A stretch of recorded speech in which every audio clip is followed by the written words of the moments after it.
Welcome to Smart English Teacher. Subscribe now. I want English. Hello and welcome back to the English Learning Podcast.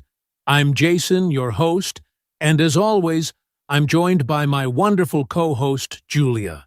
Hey, Julia, how are you today? Hi, Jason. I'm doing great, and I'm really excited about today's episode. We're going to talk about something that many English learners don't realize is possible learning English without books. That's right. Most people think that you need textbooks, grammar drills, and long study sessions to learn English. But today, we're going to show you that you can improve your English naturally without relying on books at all. And the best part? It's fun, practical, and something you can do every single day without feeling like you're studying. Exactly.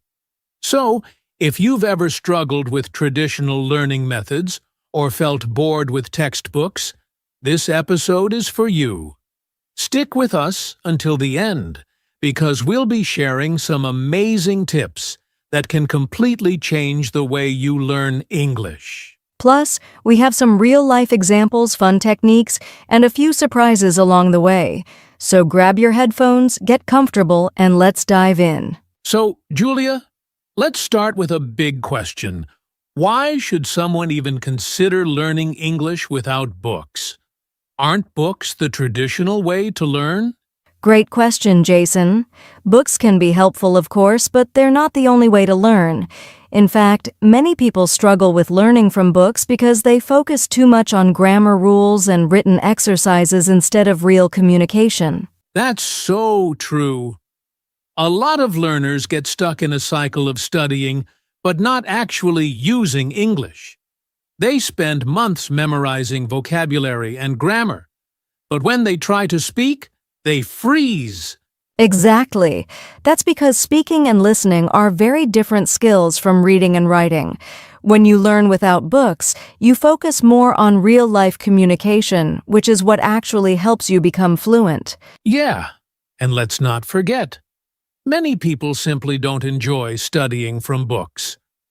They find it boring, time-consuming, or difficult to stay consistent. Right. And learning should be enjoyable. When you use alternative methods like listening to English, watching videos, or having real conversations, you learn naturally just like children do when they pick up their first language. That's a great point. Babies don't start learning their first language by reading grammar books. They learn by listening and repeating what they hear. And adults can do the same with English. Exactly. Plus, learning without books gives you more flexibility. You don't need to carry heavy textbooks everywhere or sit in a classroom. You can learn anytime, anywhere on your phone while commuting, or even while doing daily activities. That makes learning English fit into your lifestyle instead of feeling like a chore. And honestly, it can be a lot more effective because you're learning in a way that matches how people actually speak in real life. That's why today we're going to share some of the best ways you can improve your English without ever opening a textbook. So if you've been struggling with books, don't worry. We've got you covered. All right. So let's jump into our first method, learning English through real-life conversations. All right. So now that we understand why learning English without books is a great idea, let's talk about one of the most effective ways to do it, real-life conversations. Julia, why is speaking with real people so important? Great question, Jason. The best way to learn a language is by actually using it. Think about it. When we were kids, we didn't learn our first language by reading grammar books. We just talked and listened to the people around us. Exactly. And the more we spoke, the better we got. That's the key. Real conversations force you to think in English and respond naturally, which is way more effective than memorizing vocabulary lists. Right. Plus, conversations help you learn in context. For example, if you're talking about food at a restaurant, you'll naturally remember words like menu order or delicious because you're actually using them in a real situation. That makes so much sense. And speaking also helps with confidence. A lot of learners are scared of making mistakes, but the more they practice, the easier it gets. Absolutely. And here's the thing, you don't need a teacher or a classroom to have real-life conversations. You can practice with friends, coworkers, or even online with language exchange partners. That's a great point. And if you don't have someone to practice with, here's a fun trick talk to yourself. I know it sounds silly, but it really works.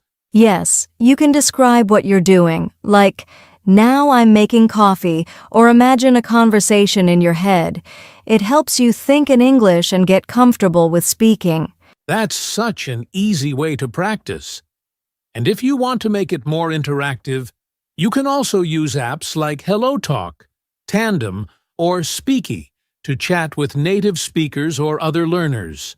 Exactly. And if you're shy, start small.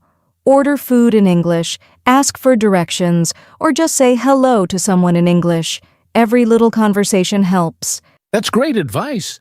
The key is to speak as much as possible, even if you make mistakes.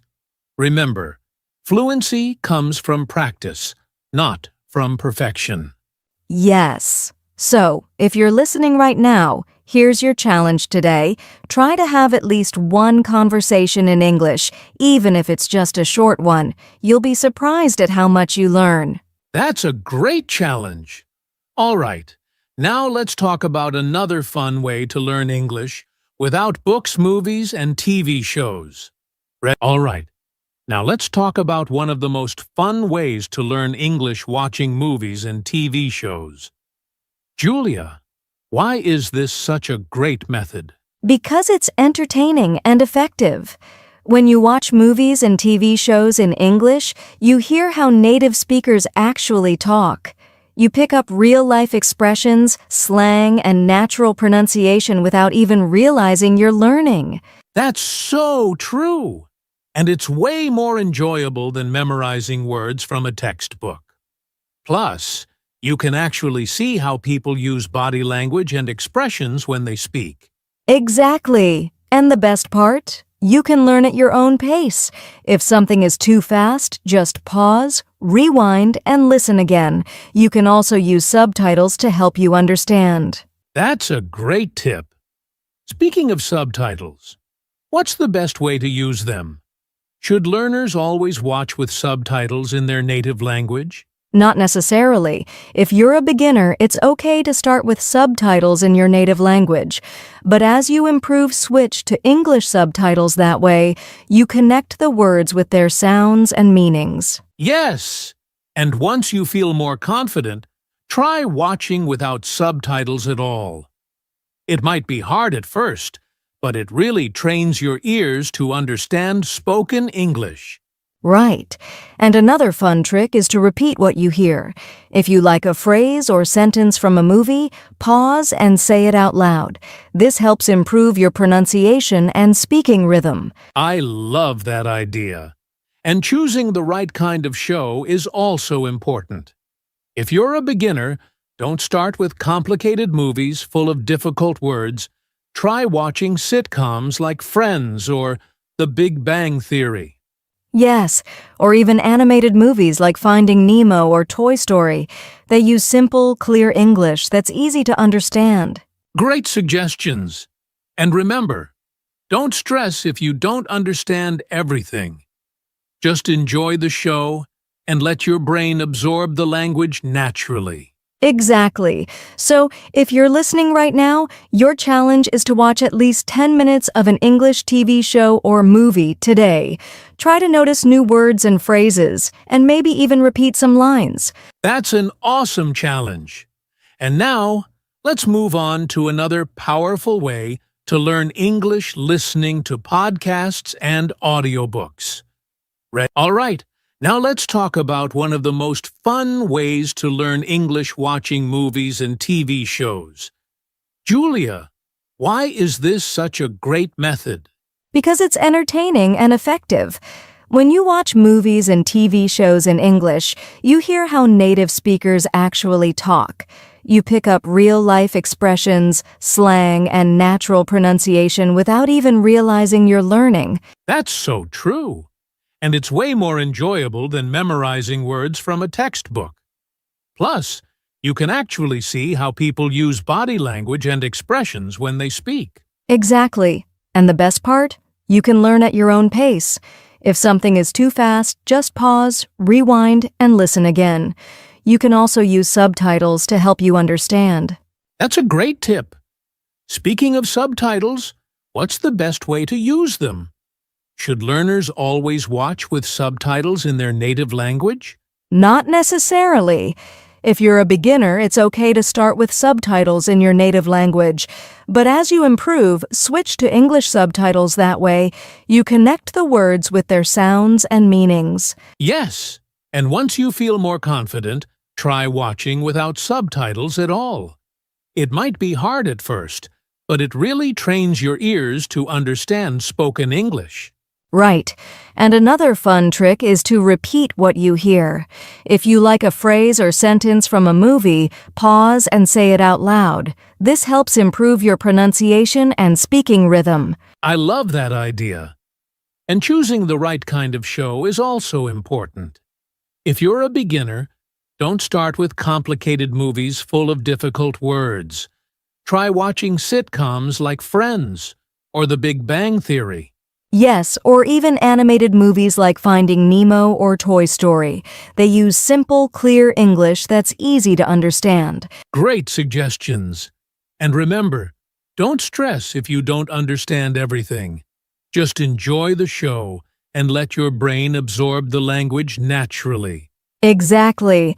So if you're listening right now, your challenge is to watch at least 10 minutes of an English TV show or movie today.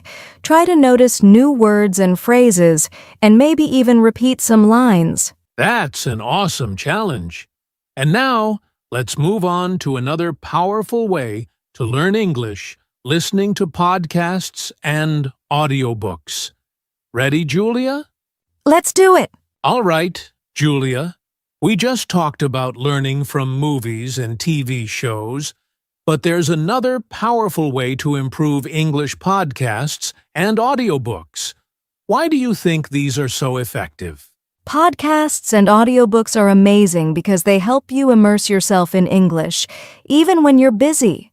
You can listen while commuting, exercising, or even doing household chores. That's such a big advantage. Unlike reading a book, you don't have to sit down and focus. You can learn on the go. Exactly. And another great thing is that you hear natural pronunciation, rhythm, and intonation. This helps you get used to how English is actually spoken in real conversations. That's a key point. A lot of learners struggle with listening because textbook English is different from real spoken English. But when you listen to podcasts, you get used to different accents and speaking styles. Right. And the best part?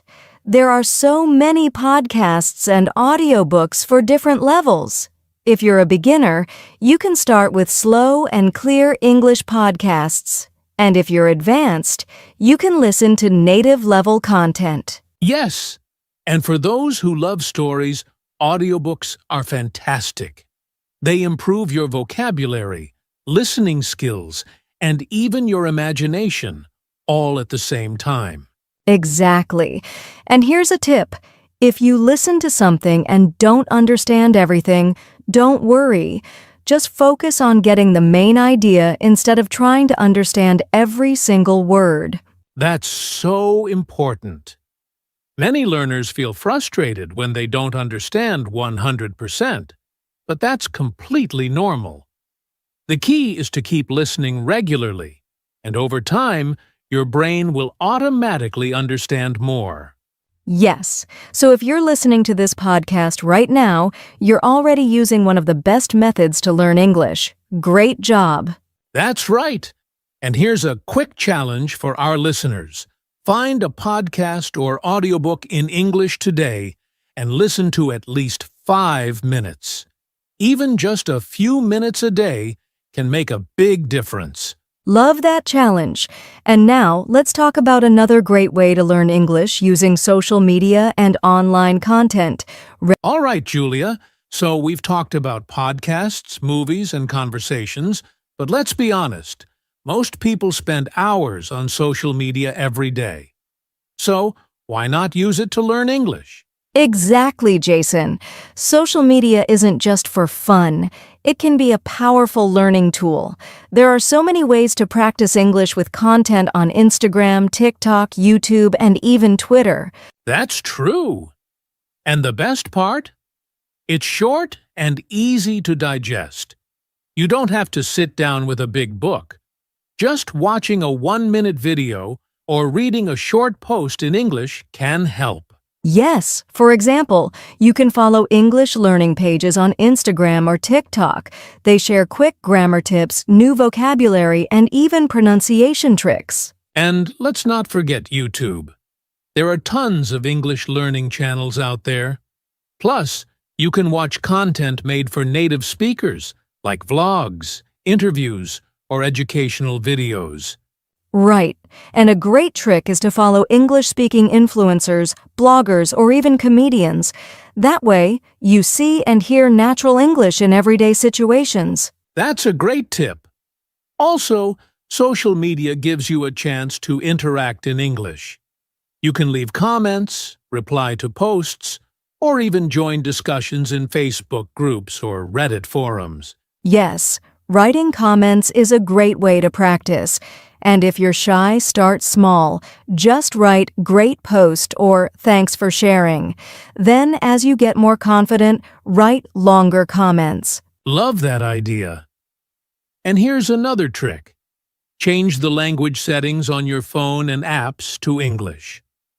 That way, you see English words every day without even thinking about it. That's brilliant.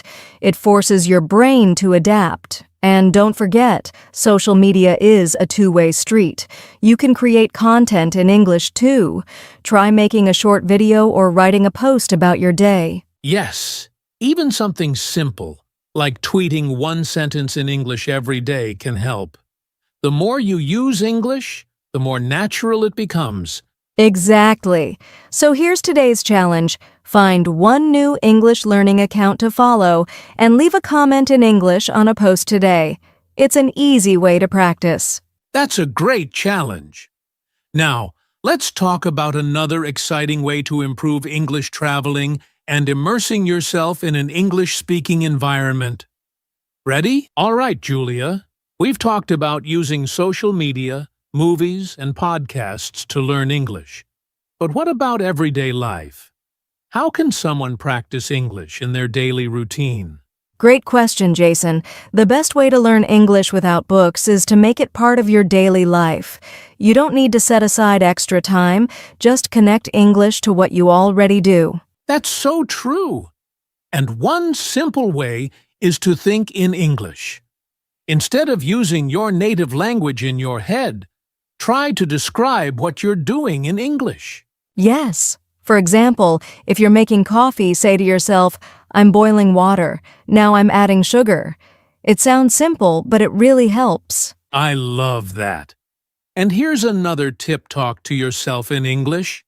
It might feel silly at first, but it's great for building confidence. Just narrate your day, like, "Now I'm going to work. It's a sunny day today." Exactly. And if you want to go further, try keeping a daily journal in English. Write a few sentences about your day before bed. It's a great way to practice writing and expressing your thoughts. That's a fantastic habit. Another idea is to label objects around your house in English. Put sticky notes on your fridge, mirror, or TV so you see English words all the time. That's a fun trick. And speaking of fun, you can also play English games on your phone. There are apps for vocabulary, listening, and even interactive conversations. Yes, and don't forget about music. Listening to English songs and singing along helps with pronunciation and fluency. Try reading the lyrics and understanding the meaning. Absolutely. Music is a great way to learn without feeling like you're studying. And here's one more idea. When you go shopping or cook a meal, try reading labels, menus, or recipes in English. Great tip! The goal is to surround yourself with English in small, simple ways. So, here's today's challenge. Pick one daily activity and try doing it in English today. I love it. Whether it's thinking in English, labeling objects, or singing a song, just make English part of your routine. The more you do it, the more natural it will feel. Exactly. And now, let's move on to our final section, staying consistent and having fun while learning English. All right, Julia. We've shared so many great ways to learn English without books. But let's be honest, none of these methods will work if learners aren't confident or don't stay consistent. All right, Julia. We've shared so many great ways to learn English without books. But let's be honest, none of these methods will work if learners aren't confident or don't stay consistent. Right. And confidence is key. If you're afraid of making mistakes, you won't speak, and if you don't speak, you won't improve. Yes, mistakes are part of learning. Every fluent English speaker made tons of mistakes before they got good. Instead of feeling embarrassed, think of mistakes as progress. I love that mindset. And consistency is just as important. Even if you only practice for 10 minutes a day, doing it every day is better than studying for 5 hours once a month. Absolutely. The key is small daily habits. Listen to a podcast, watch a short video, speak a few sentences to yourself, just do something in English every day. And here's a tip: track your progress. Keep a journal, record yourself speaking, or even set small goals like, I will learn 5 new words today. Seeing your improvement will keep you motivated. That's a great idea. And remember, learning English should be fun.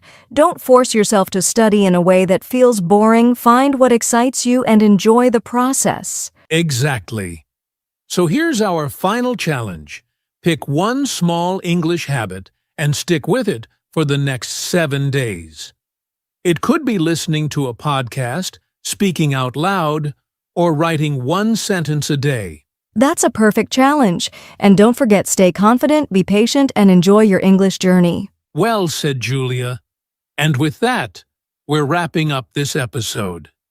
Thanks for joining us, and keep learning English without books. See you next time. See you next time. Keep practicing and have fun. All right, Julia. Before we wrap up, let's give our listeners some final tips to help them succeed in learning English without books. Great idea, Jason. My first tip is, don't wait for the perfect moment to start, just start now. Even if you feel nervous, use the methods we shared today and take action. That's so important. And my tip is, immerse yourself in English every day. Whether it's listening to a podcast, watching short videos, or thinking in English, just keep going. Yes, and here's another one. Don't be afraid to make mistakes. Every mistake is a lesson, so instead of feeling embarrassed, learn from it and move forward. Exactly. And my final tip, enjoy the process. Learning a language should be fun, not stressful. Choose content and activities that excite you, and learning will feel natural. I love that. So to all our listeners, here's your challenge. Pick one method from today's episode and start using it right now. Whether it's watching an English video, speaking to yourself, or commenting on a post, just do it. Yes, and don't forget to subscribe to our podcast so you never miss an episode. Also, share this podcast with your friends who want to learn English in a fun and natural way. That's right. And if you have questions or want more tips, let us know in the comments or on social media. We Ford love to hear from you. Thank you for joining us today. Keep practicing, stay confident, and remember you can learn English without books. See you next time. See you next time. Keep learning and have fun.